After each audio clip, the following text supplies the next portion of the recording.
Production of Locked Up Sports.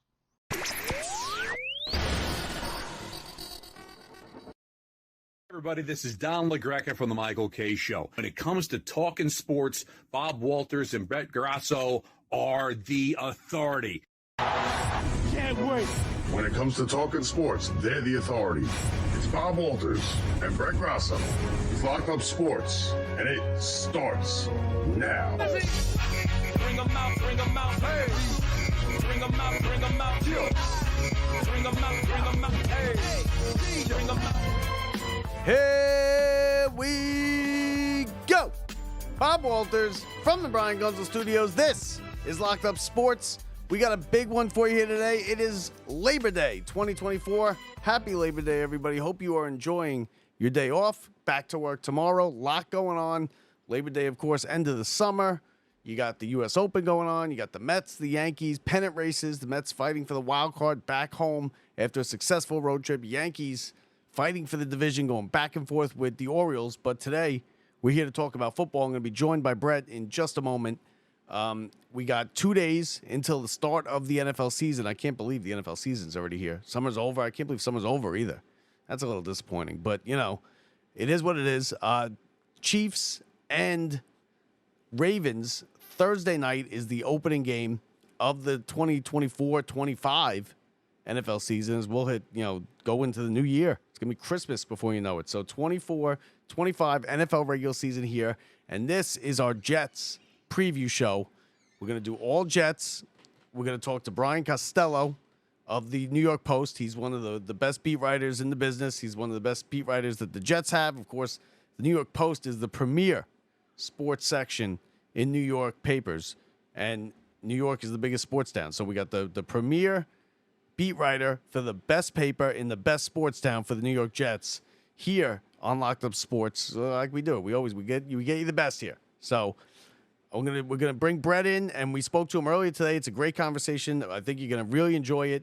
We go through everything after the Jets coming off a disaster, 7-10 year last year. Of course, you know what happened. Rodgers went down 4 plays into the game, and that was it. They had no quarterback, and they played some of the worst football games I have ever seen, including the one against the Giants, which we talk about. And that game set football back 50 years as far as I'm concerned. That was one of the worst football games I have ever seen. But anyway, without further ado, let me bring you in to Brett, myself, and New York Post Jets beat writer Brian Costello. Enjoy the interview, everybody. We'll see you on the other side.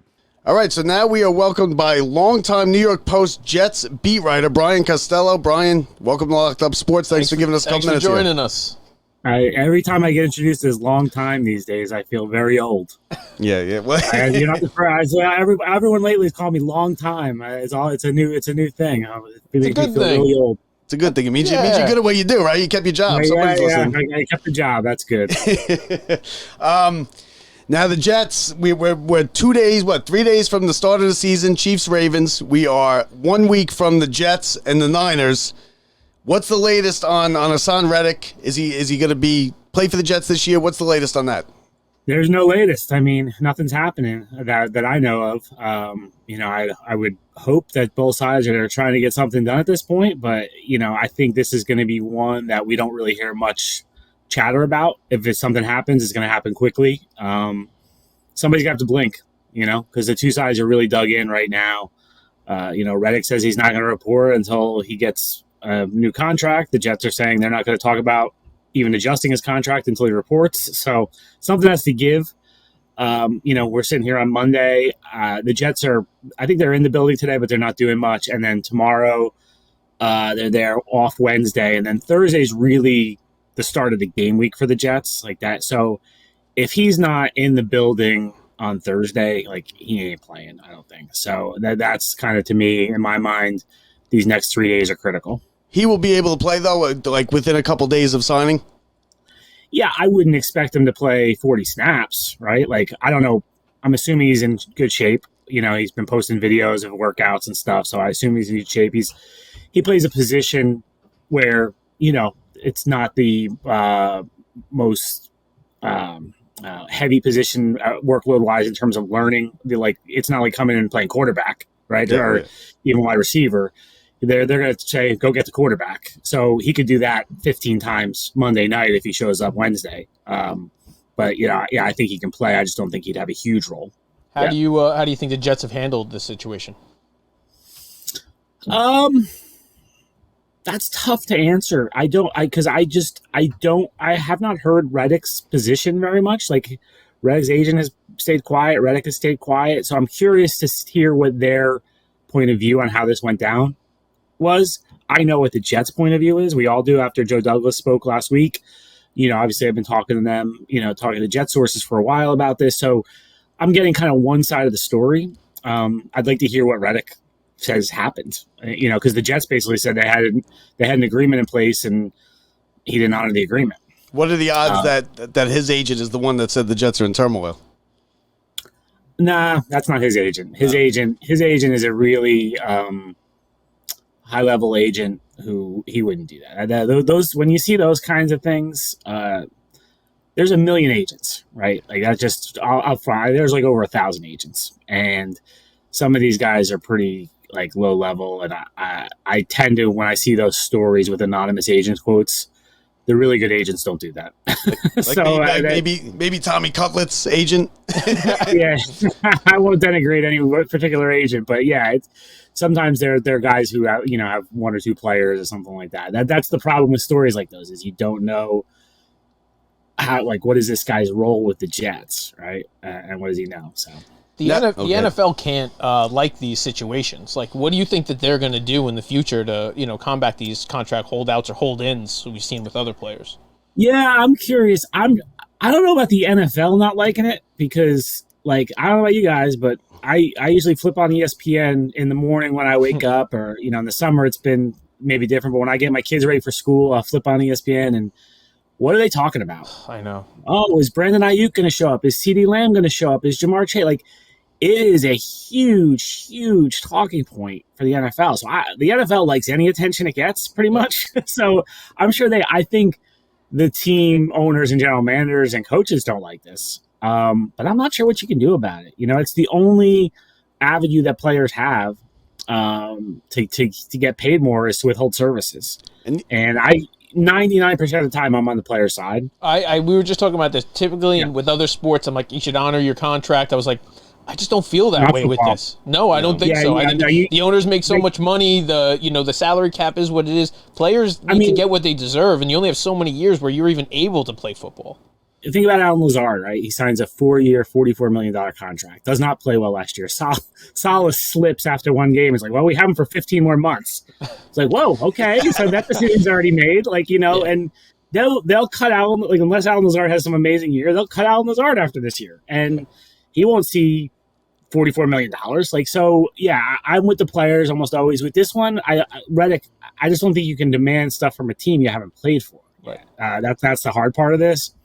So I think Jamar Chase should get everything he should get, and CeeDee Lamb should get everything he should get. But this one's a little sticky to me. And the NFL's a year-round thing. I mean, look, what other sport can turn the schedule release into, like, basically a holiday for them? It's or the draft or the combine's the worst. I don't get people that can sit there and watch people run the 40-yard dash or do a long jump. People watch it. Somebody's watching it because it's on ESPN and it's on prime time, and it's ridiculous. But either way, now we got Aaron Rodgers. We haven't seen him in, I guess, he hasn't played any snaps in games in preseason. Are expectations too high for Aaron Rodgers, that now that he's a 40-year-old quarterback, are people going to expect too much, or is it going to be the Aaron Rodgers that we know and we've seen for a long time?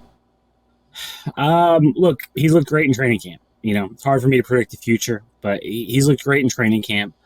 I do think there might be a slow, like, little acclimation period here. Like, I think it's tough to miss an entire season of football and then come back. I've seen guys, some guys can do it. A lot of guys, it's tough.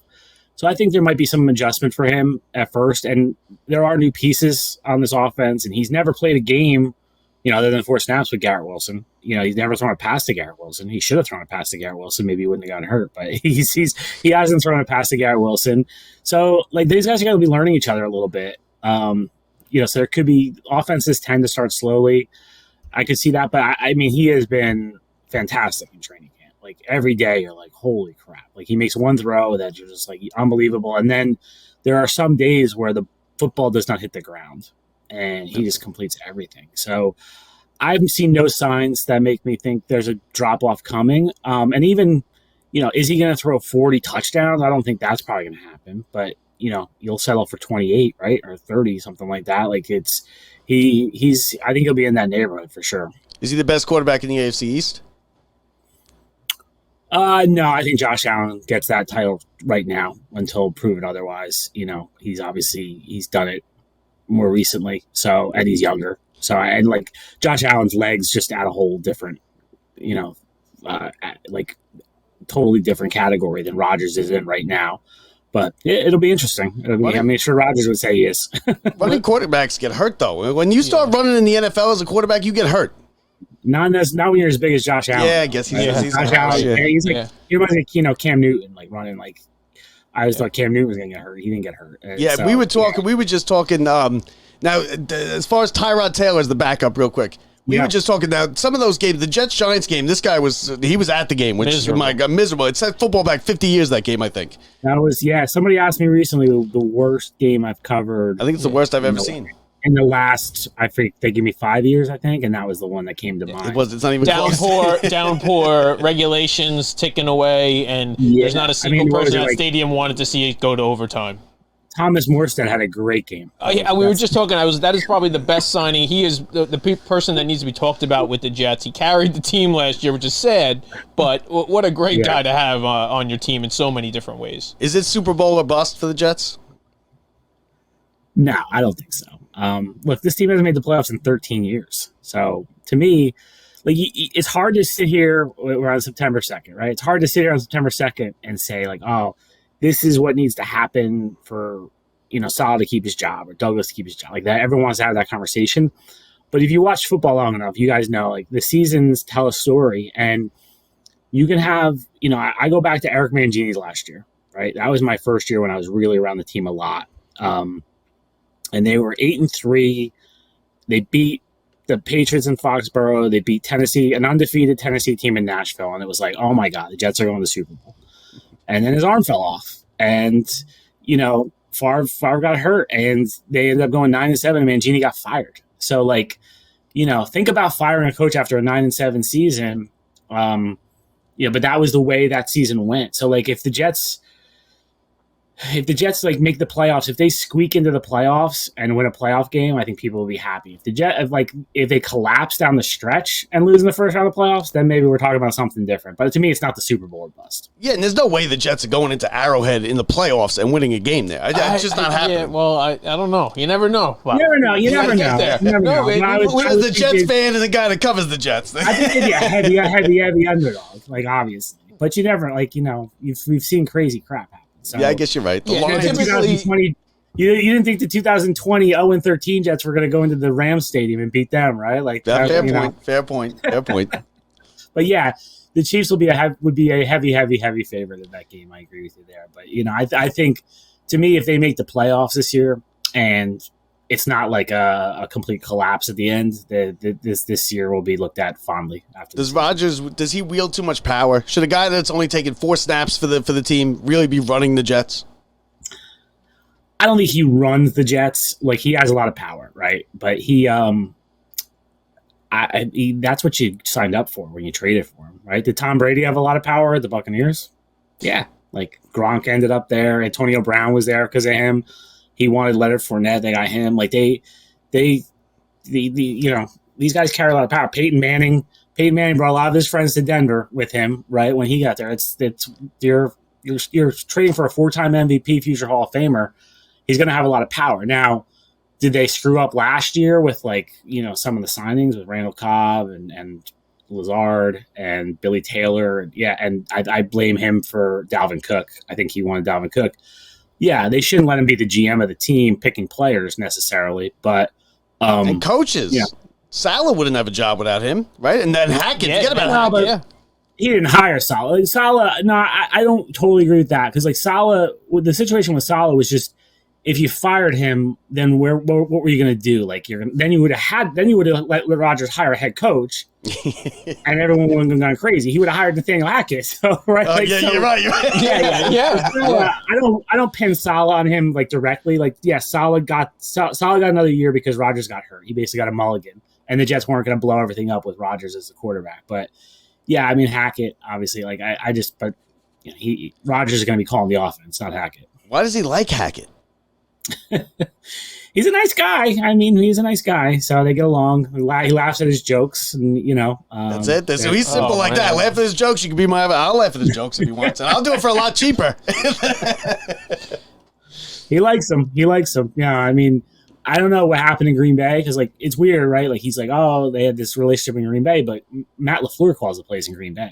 So it wasn't like Hackett. Like people want to talk about Hackett in Green Bay. What kind of a leash do we have on Hackett? Like, what if things aren't going well? Who's the guy who's going to be, moved around? We know it's not Rodgers. Rodgers isn't going to be going anywhere. They're giving Hackett a fake headset. Hackett doesn't even have a real headset down in the The guy who kind of is lurking in the background is Todd Downing to me, right? Like he's done it. He was offensive coordinator at Tennessee, but they're not doing anything to Hackett as long as Rodgers is in the building. Like he would lose his mind. So, I think Hackett, unless it was really a mess, Hackett's going to keep his job and keep the play calling and all that stuff.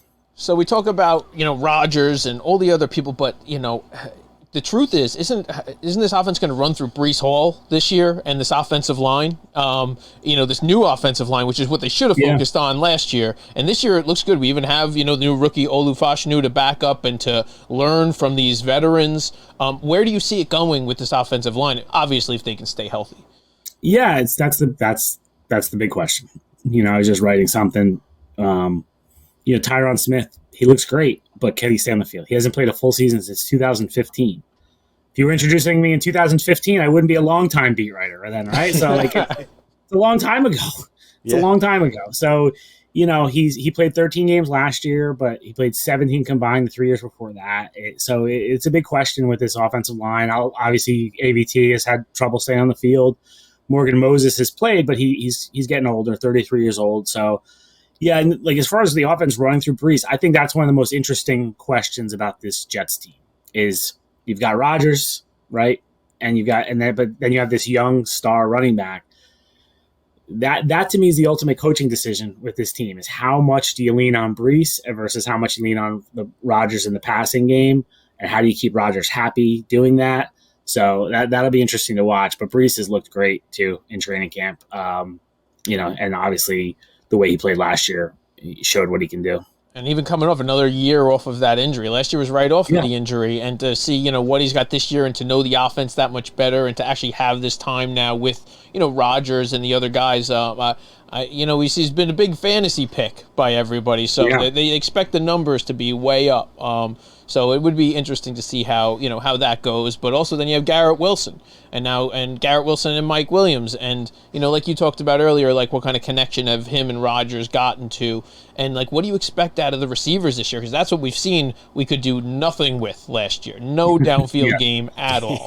Yeah. Well, look, I mean, Garrett has had an amazing first 2 seasons when you consider who his quarterbacks have been, right? He's gone over 1,000 yards both seasons, and he's had nothing at quarterback. I mean, Joe Flacco has been the best quarterback he's played with, right? So, I expect huge things from Garrett. And like the amazing thing with Garrett is he put up these numbers. He only has 7 touchdowns in his career, and I think I can name all 7 for those ones. Yeah, I think I can name. The Jets don't score touchdowns. I mean, that's why. Yeah, exactly. Right? The Jets don't score touchdowns. They don't get in the red zone. I mean, they scored 17 touchdowns last year. They averaged 10 points a game. It's amazing when you look at those numbers. So you'd expect a huge jump from Garrett this year with Aaron Rodgers at quarterback.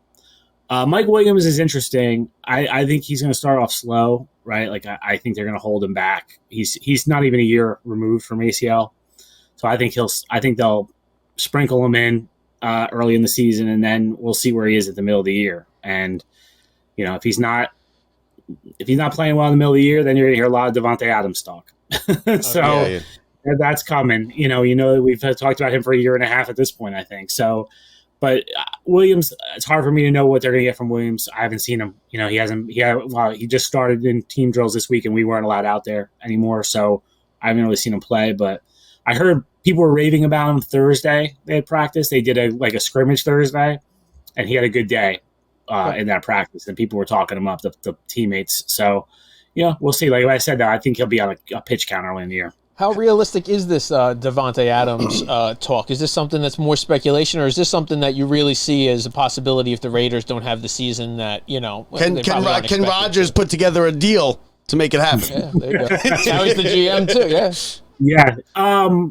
I think it's two separate questions, right? Like the speculation that started in July after the golf tournament, that was all nonsense. That was like, think about it if you're the Raiders, right?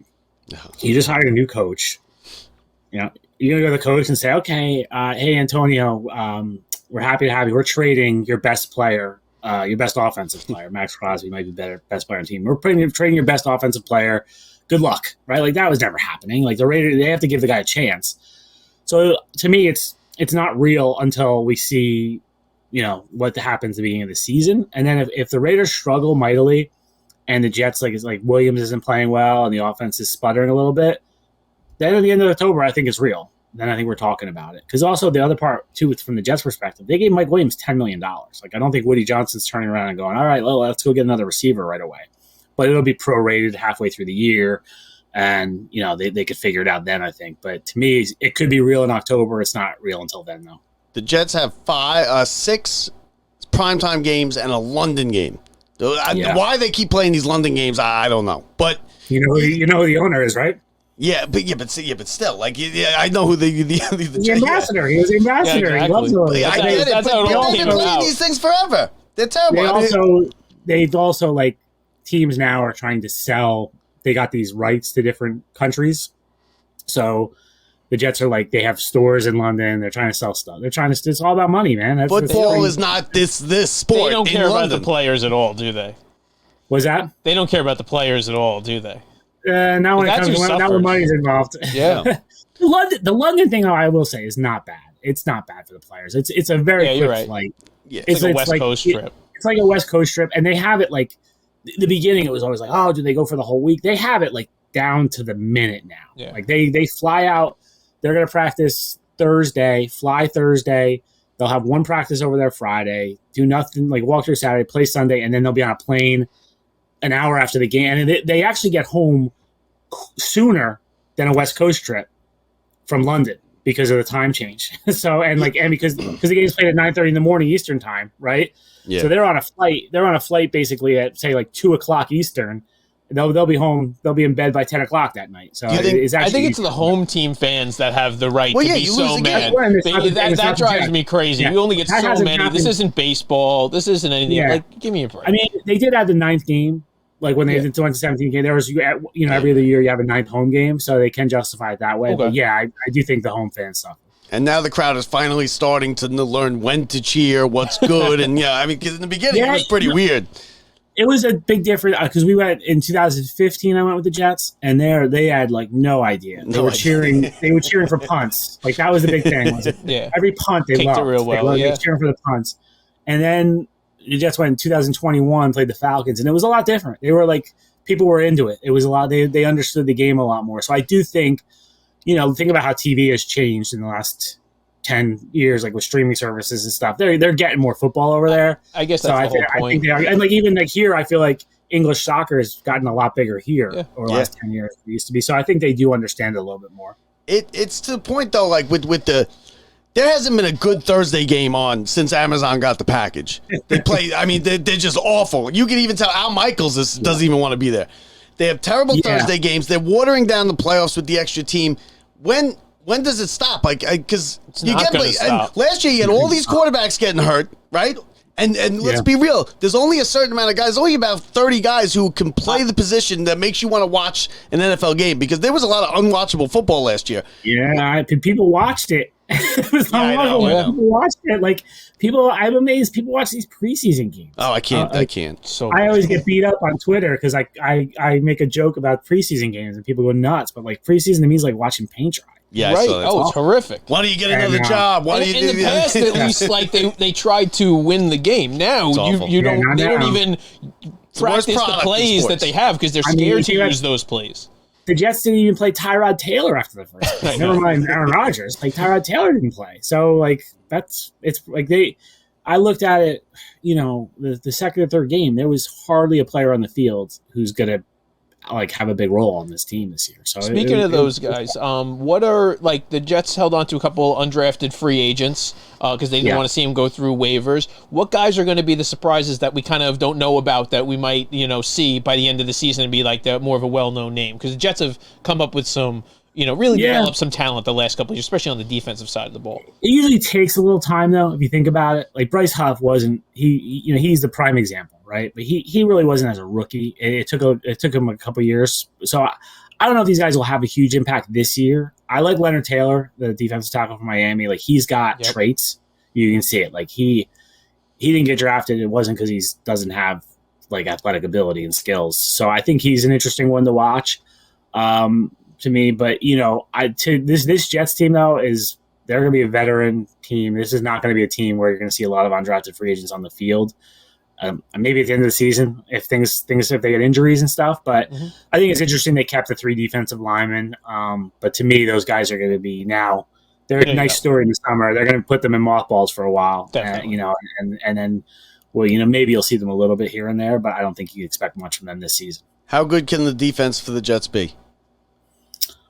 Very good. They've been top 5 the last 2 years. I think they were 3rd last year, right? So I even if they take a step back from that, they're still a top 10 defense. This is the only weaknesses you look at on the defense right now. I think safety is a question, right? Chuck Clark is coming back from the ACL. Tony Adams is his second year as a starter. Hasn't really established himself completely yet. So there's questions there. Stopping the run might be an interesting one to me. I think JFM, he got overlooked a little bit. That trade was a pretty big deal. He did a lot of the dirty work on this team. So I'm curious to see how they are against the run. Now the Jets will tell you, well, we're going to be ahead all the time, so they're going to be throwing.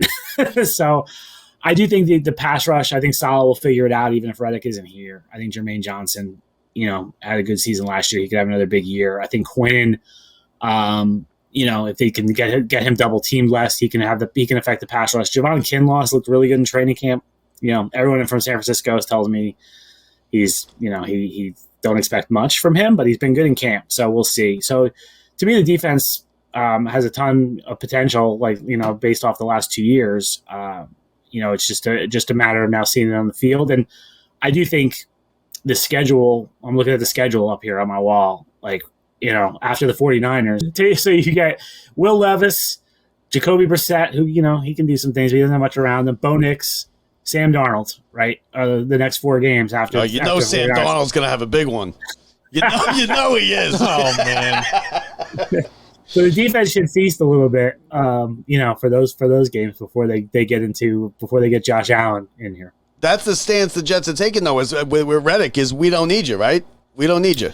Yeah, and I think it's fair right now, but remember we talked about before, the Jets playing at Arrowhead Stadium? That's when they need him, absolutely, right? Yeah. You're going to need him. You're going to need him in the big games, and that's they're kind of. It's funny. It's a funny thing. He's been downplayed how good he is. He does one thing, but he does it pretty well. He puts up double-digit sacks every year, so he'll help this team. There's no doubt about it. But yeah, the Jets kind of are kind of playing this game right now. We'll be all right without him. How many wins do the Jets get? Do they get 10? Do they get 9? Do they get 11? I picked 10-7 is the record I came up with. Which it's always hard to project because you don't know what's going to happen. Last year, I picked 8 and 9. Last year I picked 8 and 9. I got hammered for it, and then 4 plays in, and I was just something's going to happen. But this year, I do think they have this is the best roster I've seen in. Probably since 2008, I would go because even at 2009 and 10, I don't think, Sanchez versus Rodgers is a huge advantage. So, but this team has a great roster. I just think there's a lot of guys on the team that need to learn how to win still. So I don't see a 13, 14, that kind of thing. I think 10-7 is fair. Do you take into account at all that it's the Jets, right? I mean, last year there was nothing more Jet than that. Well, that's why last year I picked them 8 and 9, right? And I got a text from somebody inside the Jets. It was like, how could you possibly be 8 and 9? It's the Jets. And I said, no offense. I said, I've been here longer than you. And I'm like, I've seen I've seen what happens to this team a lot of times. And I just had this feeling last year. I didn't know, obviously, Rodgers was going to get hurt week 1, but I had a feeling he was going to get hurt at some point and it was going to go south. And I didn't like the offense. I really didn't like the offensive line entering last year. That was my big thing. This year, I don't. There's nothing I'm looking at. I'm like, oh my gosh, this is a huge weakness. Like they're pretty solid all around. If you do, I did this a few months ago. You look at the AFC East teams and you compare position by position.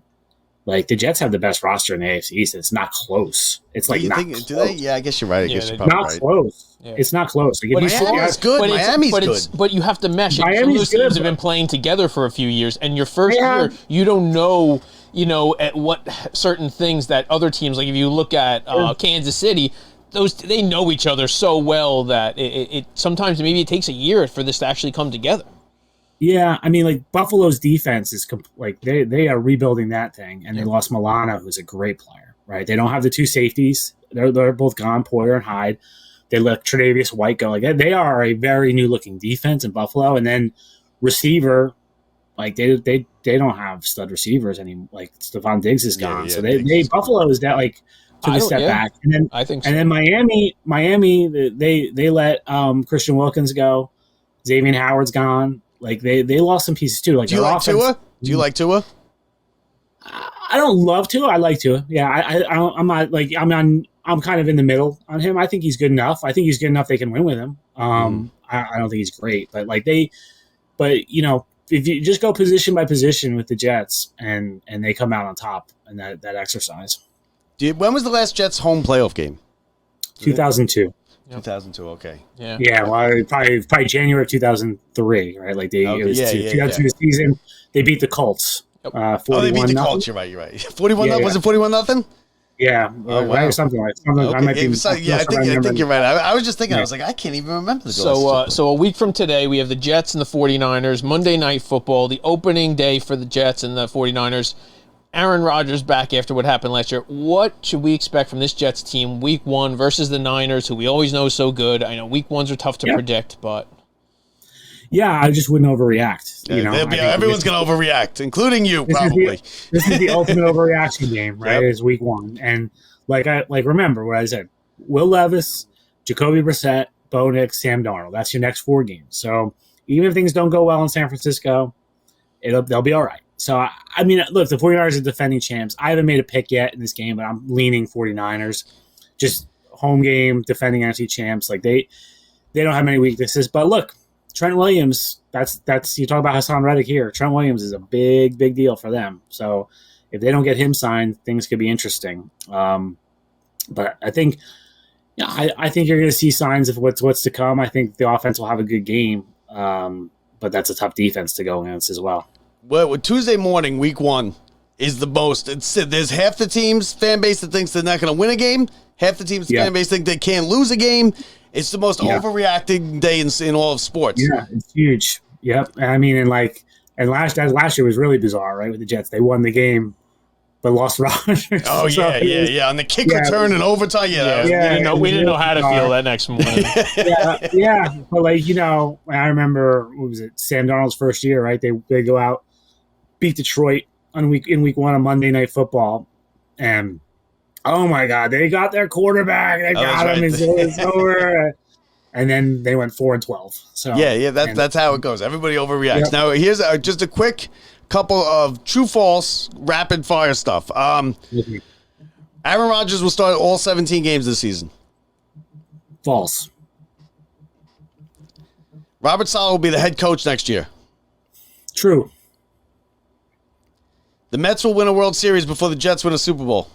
Ooh, that's a good one. I was at Game 7 in 1986. So, yeah, I was there. We were at Game 5 versus the Royals. We were at Game 5 versus the Royals. I think we were in Oakland. I think the Jets played the Raiders. Oh, okay. I can't remember if it was Game 5, but we were there during the World Series. So, yeah. I will go with false. Okay. I hope you're wrong on that one, by the way, because I'm a Giants Mets fan. So I'll take either. Mike one. Westhoff belongs in the Pro Football Hall of Fame. True. I agree. Love it. I One of agree. our favorite guests ever on Mike here. Westhoff. We love Yeah. Mike Westhoff. Yeah. He's still going fishing with him. Yep. Bill Belichick would have led the Jets to a Super Bowl. False. I don't think so. False. Yeah. All right. Who Yeah. wins? What? And Rodgers isn't going to play all games because he doesn't need to play the last game of the year. Just so we're clear on that. I know he's going to use that. Oh, yeah, that's great. All right, so like we said, it all starts on Monday. The Jets, the early game, right? They didn't even get the late primetime game. They got the 5:30. There's only one game. Oh, is there? There's not 5. Yeah. Are they 5:30? I saw 5:30. Oh, no. Don't. It's 8 o'clock? No, that's Pacific time. Oh, no, it's going to be Oh, they prime don't time. put You must be Pacific at time. California. All right. No, it's normal Monday Night Football, like 8:20 or whatever. Go with They're the two starting games a anymore. Monday game at 11 a.m. in San Francisco. Yeah. All right, his name is... They stopped doing the 2 games. I don't know why. Okay. I guess. Yeah, because it was too much. Nobody wants to watch a West Coast 11 o'clock, Monday Night Football game. Yeah. So that's just the way it goes. So his name is Brian Costello. He's the Jets beat reporter for the New York Post. Check him out. Read him. He does great stuff. Brian, Thanks, thank you Brian. for giving We us a couple appreciate it. minutes here. Let's get Thanks to for the having me, Super guys. Bowl. Let's get all right. Enjoy the season. How about that? Thank you to Brian Costello of the New York Post. Excellent job coming in, giving us this interview on the holiday, on Labor Day. I mean, you can't ask for much more. That was a fantastic job. You got a lot of stuff that you didn't know. He's got the Jets at 10 wins. He's got Saleh being the coach next year. We'll see. He also has, Rodgers not playing all 17 games. Brett has a different take on that. But anyway, thank you very much to Brian Costello for coming in, for doing this on the holiday. We can't thank you enough. That was a great job by him. And that's it. It starts on Thursday with the Chiefs and the Ravens from Arrowhead. And then you got the Giants on Sunday, and the Jets Monday night in San Francisco. And the Jets will probably lose Monday night. But like you said, don't overreact. It's week 1.